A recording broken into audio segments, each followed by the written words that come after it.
हे वरण बनवलं. हे मस्त चविष्ट झालं. तुरीच्या डाळीचं वरण त्यासाठी घेतली मी सपाट वाटी तुरीची डाळ. मग आता मी हे धुवून घेते, मस्त धुवून घेते. हे उकळलेलं पाणी राहिले. मग 10 मिनिटात डाळ शिजून जाईल.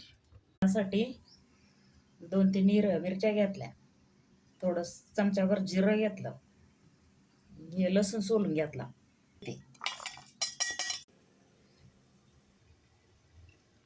तेल टाकू राहिले. तेल टाकलं, लसूण जिरं टाकू राहिले. त्याच्यात हिंग टाकला, हळद परतून घेते. आता ही डाळ बी मस्त शिजली तुरीची. डाळ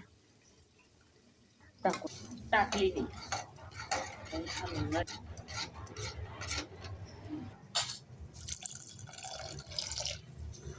टाकून असं आलं वरण.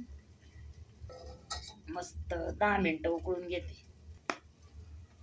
मीठ टाकून घेते आपल्या चवीनुसार. लागेल आळणी झालं तर वरून टाकून घ्या. छान दिसू राहिलं. खायला भेंडी बनवली, वरणासोबत खायला भात बनवला. उपासासाठी बनवलं, उपास एकादशीचा. नक्की करून पहा, मला सांगा.